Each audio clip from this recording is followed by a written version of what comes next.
సందేశాన్ని విన్న తర్వాత ధార్మికత పైన, ఆధ్యాత్మికత పైన ఆయనకున్న ప్రేమ ఏంటో మనకు అర్థమైంది.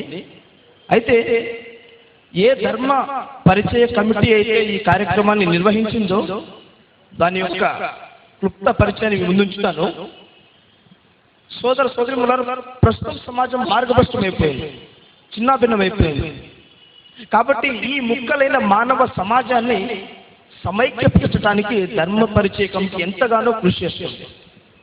అలాగే ప్రజలలో దైవ భక్తిని, పరలోక చింతనను పెంచడానికి కూడా ఎంతగానో ధర్మ పరిచయ కమిటీ కృషి చేస్తుంది. అలాగే ప్రజలకు ధార్మిక గ్రంథాల అవగాహన కూడా రావాలి అని చెప్పి ఎన్నో ట్రైనింగ్ క్లాసులు నిర్వహిస్తుంది. అలాగే స్ట్రీట్ మీటింగ్స్ అంటూ, పబ్లిక్ ప్రోగ్రామ్స్ అంటూ ఎన్నో చేస్తుంది. సార్ ఒక్క నిమిషం సార్, సూర్యారావు గారు ఒక్క నిమిషం. కాబట్టి నేను సూర్యారావు గారిని ఒక చిన్న రిక్వెస్ట్ అడుగుతున్నానండి. తమ స్కూల్లో అంటే విద్యార్థులు ఎంతో మంది ఉంటారు, మా ఈ యొక్క ధర్మ పరిచయ కమిటీ యొక్క కార్యక్రమాన్ని నిర్వహించడానికి అనుమతి ఇవ్వాల్సిందిగా సూర్యారావు గారిని కోరుచున్నాను.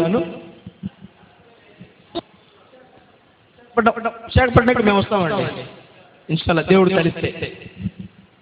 సోదరులారా, ఇప్పుడు మనం అందరం ఎంతగానో ఎదురు చూస్తున్నా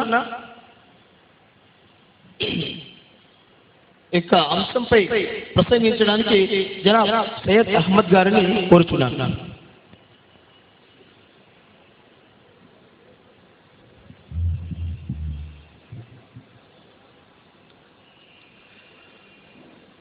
అల్హమ్దులిల్లాహ్.